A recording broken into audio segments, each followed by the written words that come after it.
بهداهم واقتفى أثرهم بإحسان إلى يوم الدين. مشاهدي الأكارم، سلام الله عليكم ورحمته وبركاته. أهلا وسهلا ومرحبا بكم في حلقة جديدة من برنامجكم هو الله. في هذه الحلقة ما زلنا نتحدث عن آيات الله الكونية الدالة على وحدانيته والدالة على استحقاقه للعبادة والدالة أيضا على قدرته. انتهينا من إثبات الوحدانية والوجود لربنا سبحانه وتعالى، أفي الله شك فاطر السماوات والأرض، وكذلك انتهينا استحقاقه للعبادة سبحانه وتعالى، وما زلنا في هذا الباب. اليوم سننتقل إن شاء الله ونتحدث نحن وإياكم عن قدرة الله عز وجل من خلال آياته الكونية. ضيفي الدائم هو الدكتور حسن سلمان، الداعية المعروف. باسمكم جميعا أرحب به كما أرحب بكم. أهلا وسهلا فضيلة الشيخ. أهلا وسهلا، مرحبا بك والمشاهدين. يا مرحبا. نحن تحدثنا في اللقاء السابق عن استحقاق الله سبحانه وتعالى للعبادة، وقلنا وإلهكم إله واحد لا إله إلا هو الرحمن الرحيم إن في خلق السماوات والأرض. فكل الآيات الكونية دلت على استحقاقه سبحانه وتعالى للعبادة، وتفضلتم في بيان معنى العبادة وربطها بين الآيات الكونية والآيات القدرية. اليوم سنتحدث بمشيئة الله سبحانه وتعالى عن قدرة الله جل وعلا من خلال الآيات الكونية. منها قوله تعالى: أعوذ بالله من الشيطان الرجيم: ولئن سألتهم من خلق السماوات والأرض ليقولن الله قل الحمد لله بل أكثرهم لا يعلمون. لله ما في السماوات والأرض إن الله هو الغني الحميد. ولو أن ما في الأرض من شجرة أقلام والبحر يمده من بعده سبعة أبحر ما نفدت كلمات الله إن الله عزيز حكيم. ما خلقكم ولا بعثكم إلا كنفس واحدة إن الله سميع بصير. وقال سبحانه: أإذا متنا وكنا ترابا ذلك رجع بعيد قد علمنا ما تنقص الأرض منهم وعندنا كتاب حفيظ بل كذبوا بالحق لما جاءهم فهم في أمر مريج. أفلم ينظروا إلى السماء فوقهم كيف بنيناها وزيناها وما لها من فروج والأرض مددناها وألقينا فيها رواسي وأنبتنا فيها من كل زوج بهيج تبصرة وذكرى لكل عبد منيب. ونزلنا من السماء ماء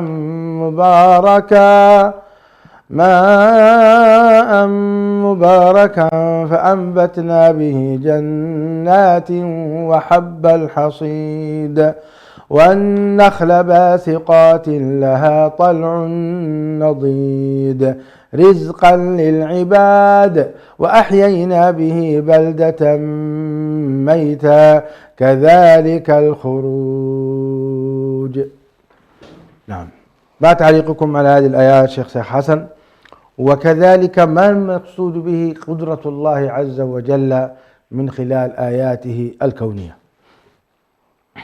بسم الله الرحمن الرحيم. الحمد لله رب العالمين والصلاة والسلام على رسول الله الأمين وعلى آله وصحبه أجمعين، أما بعد. من خلال حديثنا عن الله تبارك وتعالى كان الحديث عن كمال الله وجلاله وعظمته وكبريائه وقهره وكل ما هو من صفات الكمال، وتنزيه الله تبارك وتعالى عن كل ما هو من صفات النقص. كان هذا هو الأصل الذي بنينا عليه مسألة الوحدانية لله تبارك وتعالى. موضوع الاستدلال بالآيات الكونية على قدرة الله تبارك وتعالى هذا نهج على كل درج عليه القرآن الكريم، فيتحدث عن السماوات ويتحدث عن الأرض ويتحدث عن البحار ويتحدث عن عالم النباتات ويتحدث عن عوالم الحيوان. كل ذلك إذا نظر إليه الإنسان فإنه يتطلب أمرين أساسيين. الأمر الأول يتطلب علما، فكل هذا الكون وكل هذا الإبداع لا يمكن أن يصدر عن جهل، يعني صفة الجهل منفية عن الله تبارك وتعالى. يعني لو نظرنا فقط إلى منظومة القوانين الناظمة للكون، علاقات النجوم ببعضها، المسافات، الجاذبية، هذه كلها تدخل في أن يكون من فعل ذلك عالما. لا يتصور أنه والله منظومة بهذه الدقة وهذا الإبداع أنه نتصور أنها جاءت عبثا أو صدفة أو جهلا. هذا جانب. الجانب الثاني أيضا قد يكون الإنسان عالما، كمن يؤلف نظرية أو يتوصل إلى نظرية علمية وتظل بين دفتي كتاب مشكل على كل من منظومة من الفصول والأبواب، ولكنه يجوب بها في الدول ويجوب بها كذلك في الوزارات داخل الدولة الواحدة حتى تجد لها دعم. ففرق كبير جدا بين من له القدرة والمكنة وليس بحاجة إلى الآخرين، وبين من هو محتاج إلى غيره حتى يستطيع أن ينزل برنامجه على الواقع. فالقدرة باختصار شديد هو كيف تستطيع أن تحول ما لديك من علوم ومن معارف ومن نظريات إن صح التعبير، كيف تحولها إلى واقع ملموس يراه الناس. يعني مثلا أنت إذا كان والله توصلت إلى أنه عندك علم على اكتشاف دواء معين، كيف يتحول هذه النظرية العلمية إلى تحولها إلى المصانع، ثم تحولها بعد ذلك إلى أن تصل إلى الناس من خلال شيء ملموس. هذه تسمى القدرة باختصار شديد. فالله سبحانه وتعالى عنده العلم وعنده القدرة، عنده العلم وعنده إيه؟ عنده القدرة. وبالتالي ليس بحاجة الله سبحانه وتعالى. طبعا العلم يقابله الجهل، والقدرة يقابلها العجز. فالله عز وجل ليس عاجزا عن أن يحدث شيئا، كما أنه ليس جاهلا بتفاصيل الأشياء وكلياتها، بل الله سبحانه وتعالى عليم وفي نفس الوقت أيضا قدير. تتجلى مظاهر العلم والقدرة، وخاصة موضوع القدرة هذا تتجلى في موضوع السماوات. يعني هذا الوجود الضخم الهائل لا يمكن لعاجز أن يحدث ذلك. يعني لو خلك العوالم البعيدة، انظر إلى هذا الإنسان البسيط، وفي أنفسكم أفلا تبصرون. لو أردت فقط أن تنظر إلى مخ الإنسان أو تنظر إلى ما بداخل جمجمته وكيف تعمل هذه الأشياء في داخل هذا الإنسان، تدرك بأن قدرة الله سبحانه وتعالى قدرة عظيمة جدا. ولذلك أهل الشرك حتى الذين أشركوا بالله تبارك وتعالى لما كانوا يسألون من خلق السماوات والأرض، ولئن سألتهم من خلق السماوات والأرض، ما كان عندهم مشكلة، يقول خلقهن الله.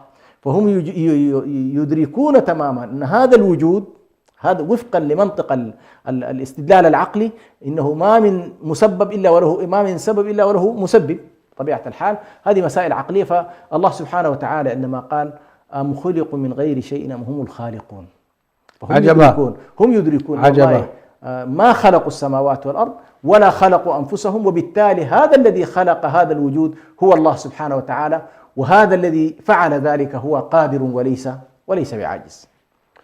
كلام جميل في هذه المقدمة الطيبة المباركة.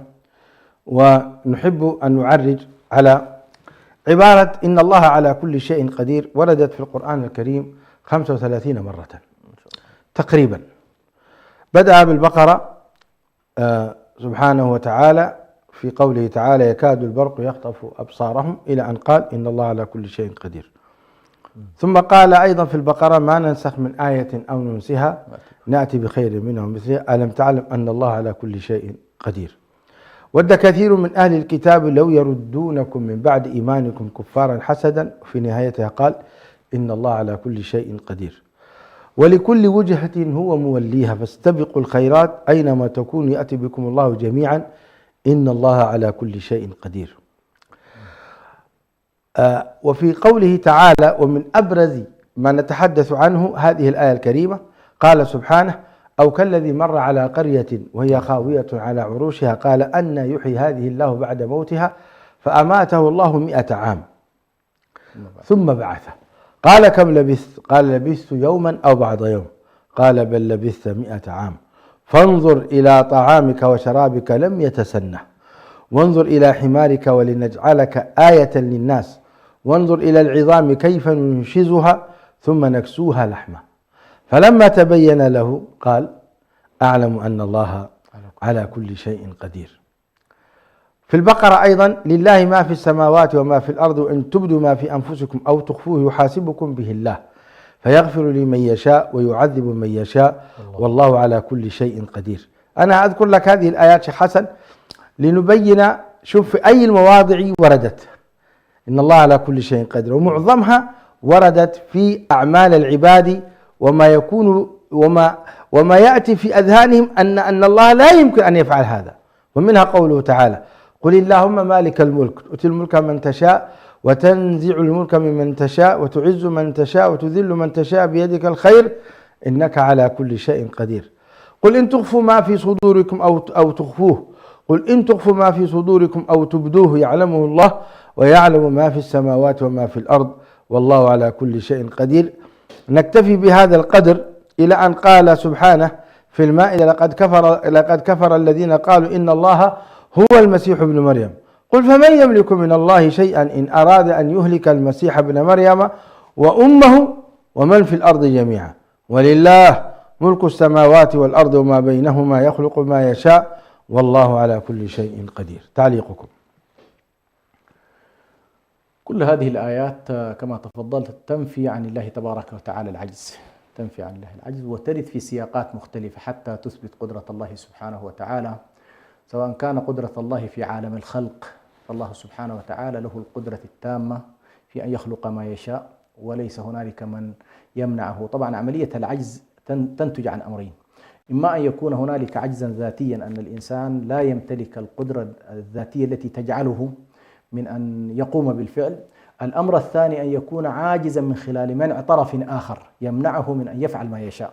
فالله سبحانه وتعالى لا يتصف بعجز ذاتي ولا بقدرة خارجية أيضا تمنع الله تبارك وتعالى أن يفعل شيئا.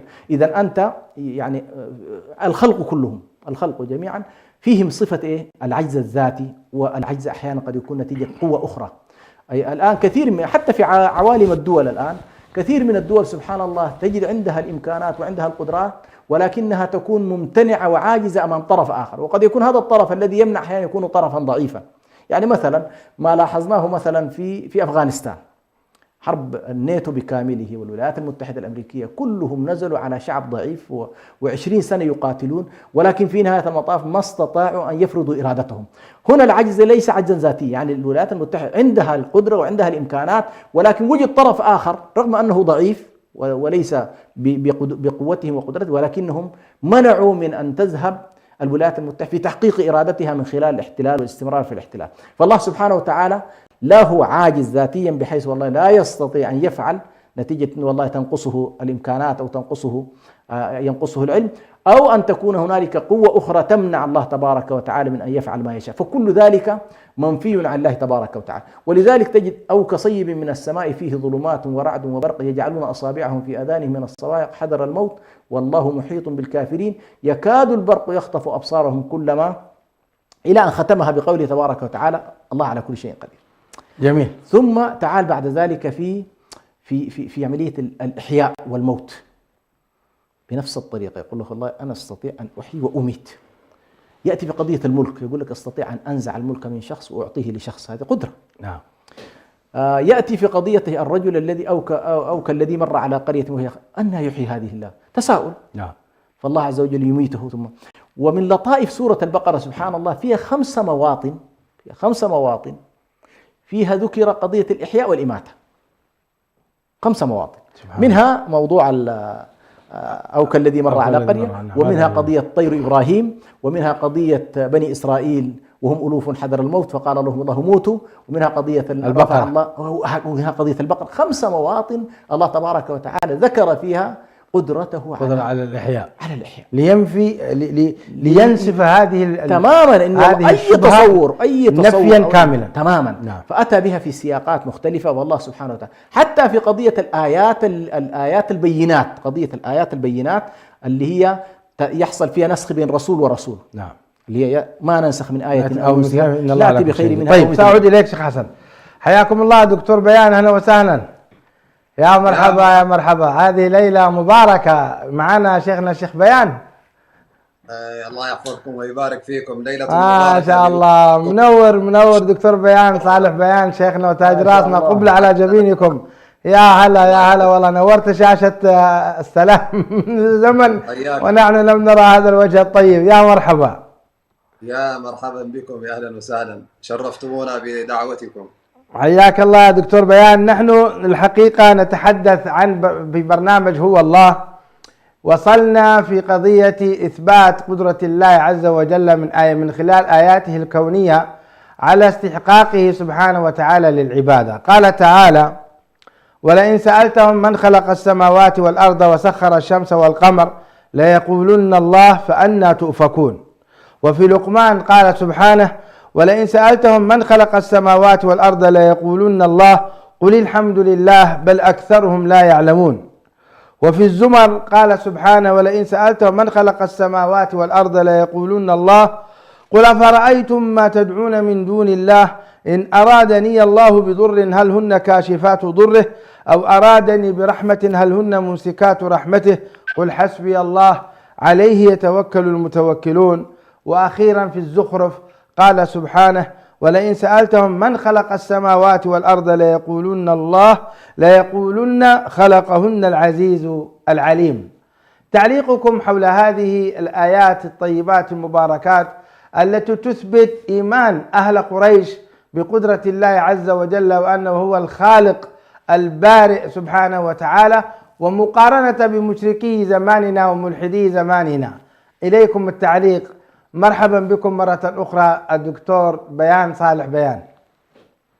جزاكم الله خير، وشكر الله لكم على استضافتكم، ونسأل الله سبحانه وتعالى لنا ولكم التوفيق والسداد، وأن يعيننا في هذا الشهر الفضيل على الصيام والقيام. وكذلك أحيي المشاهدين وأحيي المشاركين في القناة وجميع العاملين فيها. حقيقة هذه الآيات تدل على أن مشركي العرب في ذلك الزمان مشكلتهم لم تكن في وجود الخالق ووجود الإله. كانوا يقرون أن الله سبحانه وتعالى موجود، وأنه هو الذي خلق السماوات والأرض، وأنه هو الذي يبعث من في القبور، أو هو القادر على كل شيء. هذه كانت موجودة، لكنهم في ذلك الزمان أو في نفس الوقت يرون أنه لا يمكن أن يكون لهذه الدنيا إله واحد، لا بد أن يكون كذلك آلهة آخرون مع الله سبحانه وتعالى، فكانوا يشركون بالله سبحانه وتعالى شركاء. حتى عدي حين سأله النبي صلى الله عليه وسلم قال له: كم إلها لك يا عدي؟ قال: 7. قال: أين؟ قال: 1 في السماء و6 في الأرض. فهذا المفهوم وهذه العقلية هي التي كانت موجودة، وكانوا يتعجبون أن يقال لهم أن الله هو إله واحد وليس معه آلهة أخرى، كما قال الله سبحانه وتعالى: أجعل الآلهة إلها واحدا إن هذا لشيء عجاب. فكانوا يتعجبون أن يكون هناك إله واحد، لا بد أن يكون إله في السماء وهو الإله، ثم تكون آلهة أخرى في الأرض. تعد هذه الآلهة وسيلة أو يعتبرونها موصلة إلى الله سبحانه وتعالى، فوجودها كان يعتبرونه وجودا ضروريا لهذه الآلهة. طبعا هذه العقلية هي التي كانت سائدة في ذلك الوقت، وهذا هو عين الشرك، أن تعتقد أن مع الله سبحانه وتعالى آلهة أخرى يقومون بما يقوم الله سبحانه وتعالى ولهم القدرة، ويشاركون الله سبحانه وتعالى في أفعاله وفي مشيئته وفي إرادته وفي غيث الناس ونفعهم وضرهم. هذا الإيمان كان لديهم موجود، لكنهم في نفس الوقت إذا ركبوا في الفلك كما قال الله سبحانه وتعالى دعوا الله مخلصين، فيعلمون أن من ينجيهم هو الله سبحانه وتعالى، وأنه الخالق الوحيد الذي خلق السماوات والأرض، ويقرون بذلك حتى أن الله سبحانه وتعالى لما ذكر في سورة لقمان ولئن سألتهم من خلق السماوات والأرض ليقولن الله قل الحمد لله، هذا إقرار منهم، أي الحمد لله أنكم أقررتم بأن الله سبحانه وتعالى هو خالق السماوات والأرض وخالق كل شيء، لكنهم كما قال الله سبحانه وتعالى بل أكثرهم لا يعلمون، مع أنهم يقرون بهذا لكن علمهم بالله سبحانه وتعالى لم يكن علما كاملا، لأنهم أشركوا مع الله سبحانه وتعالى آلهة أخرى، فذاك هو من قلة علمهم. لو كانوا يقدرون الله سبحانه وتعالى ويعلمون عظمة الله سبحانه وتعالى لما جعلوا له شركاء، فالله سبحانه وتعالى أغنى الشركاء عن أن يشاركه أو أن يشركه أحد في ملكه وفي خلقه وفي كل أمره. لكن كما قلت أنه الآن كذلك في هذا العصر جاء العقل الذي انتسب إلى الصوفية فأشرك بالله سبحانه وتعالى من حيث أنه كذلك يحقق التوحيد، يظنون أنهم ما زالوا يحققون التوحيد لكنهم جعلوا مع الله سبحانه وتعالى في النفع والضر، بل جعلوا حتى أن بإمكان أنه أولياءهم الصالحين أن يقوموا بما يقوم الله سبحانه وتعالى من الإحياء والإماتة ومن الخلق ومن النفع ومن الضر. طبعا هذا ما كان حتى مشركي قريش يقولونه، فدليل ذلك أن الناس صارت تقريبا تتوه في هذه المسألة باعتبار أنه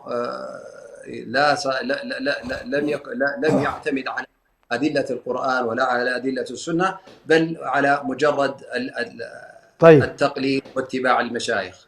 طيب أحسن الله إليكم شيخ بيان. مشركو قريش ومشركو العرب اتفقوا مع ملحدي زماننا هذا في نفي البعث، ونجد أن القرآن الكريم نفى هذه الشبهة وأثبت البعث في عدة مواطن. قال تعالى: أولم يروا أن الله الذي خلق السماوات والأرض قادر على أن يخلق مثلهم وجعل لهم أجلا لا ريب فيه فأبى الظالمون إلا كفورا. وقال سبحانه: أولم يروا أن الله الذي خلق السماوات والأرض قادر على أن يخلق مثلهم، إلى أن قال في سورة ياسين: أوليس الذي خلق السماوات والأرض قادر على أن يخلق مثلهم بلى وهو الخلاق العليم. وقال في الأحقاف: أولم يروا أن الله الذي خلق السماوات والأرض ولم يعي بخلقهن بقادر على أن يخلق الموتى على أن يحيي الموتى بلى إنه على كل شيء قدير. وفي سورة قاف قال سبحانه حكاية عن المشركين: أإذا متنا وكنا ترابا ذلك رجع بعيد قد علمنا ما تنقص الأرض منهم وعندنا كتاب حفيظ بل كذبوا بالحق لما جاءهم فهم في أمر مريج أفلم ينظروا إلى السماء فوقهم كيف بنيناها وزيناها وما لها من فروج إلى آخر الآيات التي تثبت البعث بعد الموت. تعليقكم الشيخ بيان. شكر الله لك. كما ذكرنا أن القضية الأساسية التي كانت بالنسبة للمشركين قضية جدلية، أنه إفراد الله سبحانه وتعالى بالتوحيد، أنه كيف يكون إلها واحدا بل لابد أن يكون هناك شركاء. أيضا القضية الجدلية الثانية هي قضية البعث والنشور وقضية يوم القيامة، كما ذكرت في سورة قاف عندما قالوا: أئذا متنا وكنا ترابا ذلك رجع بعيد، فكانوا يرون أن هذا مستحيل ويستحيل أن يكون هناك إعادة للخلق ويوم البعث ويوم للنشور، فكانوا يرون ذلك أنه لا نشور ولا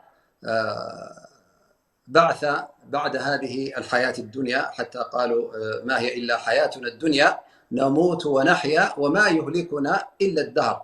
هذه هي كانت العقلية والفلسفة التي كانت تقوم عليها عقلية المشركين في ذلك الزمان. لكن الله سبحانه وتعالى في خضم هذه الآيات التي تلوتها علينا بارك الله فيك فضيلة الشيخ برهان كلها جاءت لإثبات أن الله سبحانه وتعالى سيحيي الموتى وأن هناك بعث ونشور. بل الآيات التي بدأت ولئن سألتهم من خلق السماوات والأرض، هذا كان كمقدمة وتمهيد لإثبات، يعني في سورة اللقمان، لإثبات أن الله سبحانه وتعالى قادر على بعث الناس وعلى إعادتهم. فكما أن الله سبحانه وتعالى هو الذي خلق السماوات والأرض، وأن الله سبحانه وتعالى هو عالم الغيب، وأن الله سبحانه وتعالى قدراته ليست لا يحدها حدود، معنى ذلك أن الله سبحانه وتعالى قادر على أن يبعث الناس. ما خلقكم ولا بعثكم إلا كنفس واحدة إن الله سميع عليم. أن الله سبحانه وتعالى إذا أراد لشيء إن خلق السماوات والأرض ولم يعي بخلقهن بقادر على أن يحيي الموتى. هنا قياس الأولى، ما دام الله سبحانه وتعالى فعل ما هو أعظم من بعث الناس وإحياء الموتى، خلق السماوات والأرض أكبر من خلق الناس. السماوات والأرض أكبر من خلق الناس. صحيح. يعني خلق الناس هذا شيء عظيم، لكن ما هو أعظم من خلق السماوات والأرض. وبعث الناس هذا أهون. فإذا هذه هو يسمونه قياس الأولى. فأيها الإنسان أيها الناس أنتم الذين تجادلون في هذه المسألة، كيف الله سبحانه وتعالى يخلق، وتستبعدون أإذا كنا ترابا وعظاما أئنا لفي خلق جديد، أإذا متنا وكنا ترابا ذلك رجع بعيد. هذه كلها جدليات كان يطرحونها ولا يفهمونها. وكل ما طبعا هذه القضية هي قضية الإيمان باليوم الآخر. هذه كانت من أعظم القضايا التي دعا إليها القرآن، وبثت في أكثر من آية، بل في كثير من الآيات تجد قضية الإيمان باليوم الآخر بعد الإيمان بالله سبحانه وتعالى. مع أنه في الحديث وردت يعني في الأركان الإسلام الستة، تجد أن اليوم الآخر تقريبا الخامسة ما قبل الأخيرة. لكن الله سبحانه وتعالى في كثير من الآيات: ليس البر أن تولوا وجوهكم قبل المشرق ولكن البر من آمن بالله، مباشرة بعدها واليوم الآخر. فكأن الله سبحانه وتعالى هنا يعني يجعل الإيمان باليوم الآخر بعد الإيمان بالله سبحانه وتعالى، لأنها كانت قضية جدلية كبيرة جدا. وكل أمر الإنسان وعبادة الإنسان كذلك مرتبطة باليوم الآخر. الإنسان الذي لا يؤمن باليوم الآخر لا يمكن أن يعمل عملا صالحا، لأنه يعمل عملا صالحا ليثيبه الله سبحانه وتعالى في يوم القيامة ويعفو عنه ويبعده ويزحزحه عن العقاب في يوم القيامة. هذه أحببت أن أشير إليها. بارك الله فيك. شكرا فضيلة الشيخ الدكتور بيان صالح بيان على هذا البيان الطيب المبارك. قبل على جبينكم مرة أخرى، تقبل الله منا ومنكم الصيام والقيام. أشكركم على هذه المشاركة. الله يجزيك خير. حياك الله دكتور بيان، شكرا لك، وإن شاء الله يتواصل لقاء بك مجددا، وجزاك الله خيرا. شيخ حسن، الله يجزيك الخير. نعم، نحن الآن ما زلنا نتحدث في قدرة الله عز وجل وربطه سبحانه وتعالى بالعبادة ومحاربته للمشركين ومحاولة إقناعه سبحانه وتعالى لهم في هذا الموضوع: إثبات القدرة مع العلم ونفي الشرك وإثبات العبادة. قال الله سبحانه وتعالى: أعوذ بالله من الشيطان الرجيم: قل الحمد لله وسلام على عباده الذين اصطفى الله خير أما يشركون أمن خلق السماوات والأرض وأنزل لكم من السماء ماء فأنبتنا به حدائق ذات بهجة ما كان لكم أن تنبتوا شجرها أإله مع الله بل هم قوم يعدلون أمن جعل الأرض قرارا وجعل خلالها أنهارا وجعل لها رواسي وجعل بين البحرين حاجزا أإله مع الله بل أكثرهم لا يعلمون أمن يجيب المضطر إذا دعاه ويكشف السوء ويجعلكم خلفاء الأرض أإله مع الله قليلا ما تذكرون أمن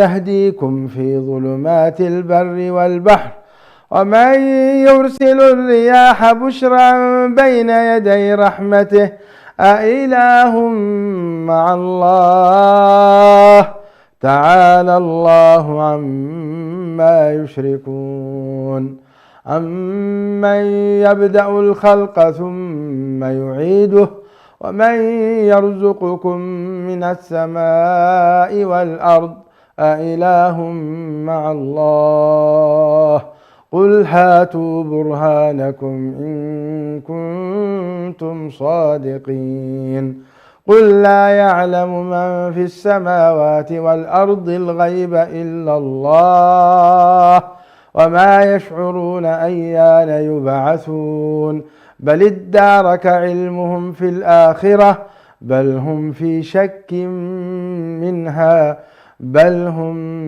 منها عمون. هذا المقطع من أجمل المقاطع في سورة النمل، فيه قوة مقنعة لأي مشرك ولأي ملحد. تعليقكم: أولا سلم على عباده الذين اصطفى، تعليقكم على هذا؟ طيب، قبل أن أدخل في المقطع فقط تريد أن تعلق على ما سبق؟ جميل. وهو هذه القضية الكبرى وهي قضية الآخرة احتلت مساحة كبيرة جدا في كتاب الله تبارك وتعالى، وتكاد تكون في المرحلة المكية هي ربع ما كان يجري، ربع ما كان يتم تداوله الإيمان بالله، إثبات الآخرة. نعم. الله، النبوات، الآخرة، كليات الشريعة. دي المرحلة المكية 13 سنة ما في تفاصيل إلا هذه. وكان سبحان الله طريقة تناول القرآن الكريم في موضوع الآخرة يتناول من زاويتين. الزاوية الأولى يؤكد أن هنالك آخرة، بمعنى من يشك أو من يؤمن بالله، من يؤمن بالله ويؤمن بعدله ويؤمن بأن هذه الحياة معنى، الله أخبره بأنه في آخرة فليصدق الله فيما قال. طيب، القضية الأولى في المنكرين هو ابتداء يشكون في أن الله أصلا أراد آخرة. طيب، قال لك والله في آخرة. هذا صنف يريد أن يعلم هل في آخرة ولا ما في آخرة. قال لك والله في آخرة، انتهينا، هذا القسم ما في نوع آخر عنده مشكلة في القدرة، إن والله يا أخي الآخرة هذه أن نعاد مرة أخرى بعد أن نصير عظام ونصير تراب وكذا، مسألة صعبة. فشك في قدرة الله، شك في قدرة الله تبارك وتعالى. صحيح. هذا الشك في قدرة الله، الله تبارك وتعالى عالجه في كل الآيات التي تلوتموها، جزاك الله خير أنت والشيخ بيان. هو أن والله كأنما يريد الله أن يقول بأن القيامة كحالة وجودية، بمعنى حالة ستكون موجودة متعلقة بقدرة الله، يعني هي فرع عن قدرة الله تبارك وتعالى. وقدرة الله هي أمامكم، ترونها في السماوات، ترونها في الأرض، ترونها في أنفسكم كذا. طيب، يعني الله تبارك وتعالى لما قال قل كونوا حجارة أو حديدا أو خلقا مما يكبر في صدوركم فسيقولون من يعيدنا قل الذي فطركم أول مرة. فيخاطبك بأن والله الذي أوجدك أول مرة جيناتك موجودة، بصمتك موجودة، كل شيء بالنسبة لك كما يقال إن على الأقل محفوظ، أنت إيه محفوظ، الجينات موجودة، وبالتالي ليست هنالك صعوبة كما لو أن الله أوجدك إيه من العدم. فالإيجاد من العدم أصعب من الإيجاد إيه بعد أن وجدت ثم أعدمت. فهذه تقريبا طريقة القرآن الكريم في موضوع الإقناع. بيقول لهم والله يا أخي أنتم وجدتم، عندكم شك في الوجود، عندكم في نفس الوقت سبحان الله يحيلهم الله أيضا إلى ليس فقط إلى أنفسهم، يحيلهم إلى موضوع حياة الأرض بعد موتها. نعم، النباتات. كيف أن الله تبارك الأرض تنشف وتيبس، فجأة ينزل الله عليها الماء فتحيا مرة أخرى. نفس الطريقة أخبر النبي صلى الله عليه وسلم يوم القيامة بأن الله تبارك وتعالى إذا أراد إحياء الموتى أنزل ماء من السماء. ومعروف طبعا الله عز وجل محتفظ لكل مخلوق بقطعة صغيرة جدا هي التي تشكل نواة بعثه مرة أخرى. فالجينات موجودة زي ما ذكرت، وبالتالي ليست هنالك صعوبة وليست هنالك مشكلة في قدرة الله تبارك وتعالى على الإيجاد. أما آيات سورة النمل كما تفضلت، سبحان الله، هذه من أعظم الآيات التي تتناول وحدانية الله تبارك وتعالى وتربطها بالخلق. لأنه دائما كنا نقول الألوهية المطالبة بعبادة الله أو بأحقية الله بالعبادة مربوطة بالخلق، فكل الآيات سبحان الله أثبت الله فيها موضوع الخلق، لكن بدأها بقوله قل الحمد لله قل الحمد لله وسلام على الذين على عباده الذين اصطفى. نعم. هنا طبعا لسلامة ما قالوه وأن الدرب الصحيح الذي يجب أن يسلك هو درب هؤلاء الذين اصطفاهم الله تبارك، وعلى رأس هؤلاء رسل الله تبارك وتعالى، إن الله اصطفى آدم ونوحا وآل إبراهيم وآل عمران على العالمين. فهؤلاء الذين اصطفاهم الله تبارك وتعالى علينا أن نعبد الله ونسلم عليهم ونصلي عليهم. ستعيد إن شاء الله التعليق على هذه الآيات اللي هي سورة النمل تأييدا لما تفضلتم به شيخنا شيخ حسن. تقريبا حوالي 9 مرات يذكرون الملاحدة والمشركين قضية التراب. نعم. قضية التراب إذا كنا ترابا. شوف في الرعد قال تعالى وإن تعجب فعجب قولهم أئذا كنا ترابا أئنا لفي خلق جديد أولئك الذين كفروا بربهم وأولئك الأغلال في أعناقهم وأولئك أصحاب النار هم فيها خالدون. المؤمنون قال سبحانه أيعدكم أنكم إذا متم وكنتم ترابا وعظاما أنكم مخرجون هيهات هيهات لما توعدون. المؤمنون قالوا أئذا متنا وكنا ترابا وعظاما أئنا لمبعوثون. النمل وقال الذين كفروا أئذا كنا ترابا وآباؤنا أئنا لمخرجون. الصافات أئذا متنا وكنا ترابا وعظاما أئنا لمبعوثون. الصافات أيضا أئذا متنا وكنا ترابا وعظاما أئنا لمدينون. قاف أئذا متنا وكنا ترابا ذلك رجع بعيد. الواقعة وكانوا يقولون إذا متنا وكنا ترابا وعظاما أئنا لمبعوثون. هذه 9 آيات منثورة في القرآن الكريم يكررها هم واليوم أيضا الملاحدة يكررون هذا الكلام نفس الطريقة. هي سبحان الله أتواصوا به، هي القضية شيء عجيب. نفس الشيطان هو نفس الإيحاء ونفس يعيد السيناريو والحوار كل مرة بأدوات جديدة وبطرائق جديدة. ولذلك سبحان الله الآية الأولى التي تلوتموها في بداية ولئن سألتهم من خلق السماوات والأرض يقولون الله، مش كده؟ وللحمد لله. لكن ماذا قال؟ بل أكثرهم لا يعلمون. وكنت أقول كيف إن هؤلاء أجابوا إجابة صحيحة والله يقول بل أكثرهم لا يعلمون. هي المشكلة كيف تعترف بالخالقية ولا تعترف بقدرة هذا الخالق وعظمته وأنه قادر على الإحياء والموت. لاحظت؟ فهذه مشكلة ما يسمون الآن في أوروبا وغيرها بالربوبيين. يقول لك والله أنا أؤمن بأن للكون رب. طيب تؤمن بأن هذا الكون الذي له رب أيضا أخبر بأن له رسل وأخبر بأن له كتب وأخبر بأن هنالك آخرة وأن هنالك جنة وأن هنالك، يقول لك لا، هذه القضية أنا لا أؤمن بها. فهذه المشكلة على كل مشكلة الإنسان سبحان الله في أنه لا يذهب بقياساته حتى العقلية، لا يذهب بقياساته العقلية التي ذكرها جزاه الله دكتور بيان، في أنه القياس العقلي يقول بأن والله خلق السماوات والأرض أكبر من خلق الناس. صحيح. يعني إذا إشكاليتك أنت إشكالية قدرة، ما أنت أصلا أوجدك الله من لا شيء ويمكن أن يوجدك مرة أخرى. فعلى كل هذه للأسف الشديد ابن آدم سبحان الله والله تبارك وتعالى يعالج فيه هذه المشكلة لأمر مهم جدا أو لأمرين مهمين. الأمر الأول صلاحه في الدنيا، لا يمكن أن يكون للإنسان صلاح في دنياه وهو لا يؤمن بالآخرة، ولا يمكن أيضا أن يكون له صلاح في الآخرة وفوز بجنة الله وهو لا يؤمن بها أصلا، لا يؤمن بجنة الله ولا يؤمن بنار الله. هذه كلها إشكالات على كل. ولذلك الآخرة سبحان الله الإيمان بها يأتي مباشرة فعلا بعد الإيمان بالله تبارك وتعالى، لأن بها صلاح الدنيا وصلاح الآخرة. لذلك الله تبارك وتعالى قال فكيف تتقون إن كفرتم يوما يجعل الولدان شيبا.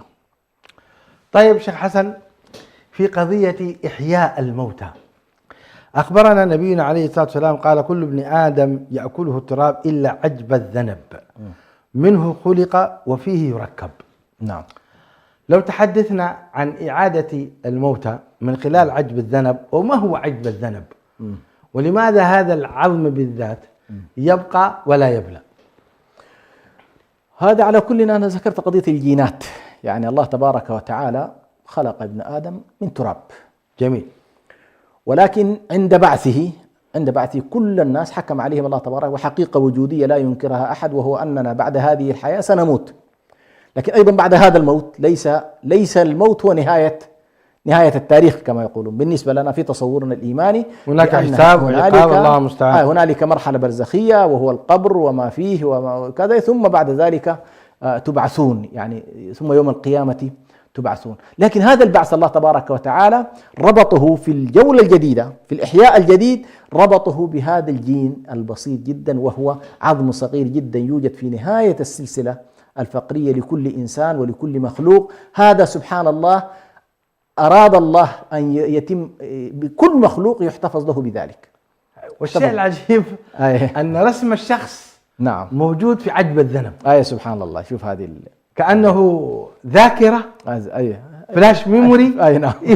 يعيد الإنسان مرة أخرى. سبحان الله. فكأنه سبحان الله حتى لو حصل لك زي الفلاش اللي يضرب كده زي ما تقول، إمكانية الإعادة تكون بالنسبة له واردة ما دام أصلا عندك هذه. مع أن الله سبحانه ليس بحاجة إلى ذلك، لكن أراد الله عز وجل، لأن عقولنا أحيانا تحتاج إلى هذا النوع، إلى شيء يقبله هذا المستوى من العقل، هذا المستوى. صحيح. لكن الله تبارك وتعالى قال كي يقولنا بأن أمره إذا أراد شيئا أن يقول. ولكن هذا العزم ووجوده يدخل في الإرادة التكوينية لا الكنية. نعم. الإرادة الكنية كن فيكون، نعم، من لا شيء. لكن الإرادة التكوينية أراد الله أنه هذه تدخل، يتم الاحتفاظ بها كبصمة كجين من الجينات، يبدأ بعد ذلك فيه التشكل. والعجيب يا شيخ حسن أن هذا العظم مهما وضع في أعلى درجات الحرارة لا يذوب أبدا. سبحان الله أبدا. وسمعت في حلقة لبرنامج الإعجاز العلمي القرآني للدكتور عبد الله المصلح، نعم، يقول استدعينا مجموعة من الأطباء، نعم، وأعطيناهم عجب الذنب وقلنا لهم ضعوه في أعلى درجات حرارة في الأفران التي تصهر الحديد. نعم. يقول فحاولوا أنهم يضعونه في هذا وسحبوه فوجدوه ما تغير شيء. قل كونوا حجارة أو حديدا أو خلقا مما يكبر في صدوركم فسيقولون من يعيدنا. هي الإشكال، هذا الإشكال وهذا الاستدلال عجيب أيضا. أيوة. أول مرة الله عز وجل سيحييك، ما يفعلوا ما شئتم، كونوا حديد، كونوا حجارة، كونوا أو خلقا مما يكبر في صدوركم. أي شيء، تخيل أي شيء عجبا. ومع ذلك يقول سبحان الله عجبا. فسينقضون إليك رؤوسهم ويقولون متى هو، قل عسى أن يكون قريبا. فهذا القرآن سبحان الله ما نقول إلا هو الله لا إله إلا الله، هو الله. وقال نسأل الله تعالى أن يطهر قلوبنا. مشاهدي الأكارم، انتهت حلقة هذا اليوم. أتقدم بالشكر الجزيل فضيلة الشيخ الدكتور صالح بيان، كما أتقدم لضيفي الدائم الدكتور حسن سلمان، والشكر موصول لكم مشاهدي الأكارم. أسأل الله تعالى أن ينفعنا بما سمعنا، وأن يزيدنا إيمانا، وأن يقربنا إليه أكثر فأكثر، إنه جواد كريم. سبحان ربك رب العزة عما يصفون، وسلام على المرسلين، والحمد لله رب العالمين. الفكر يا إنسان لو أطلقت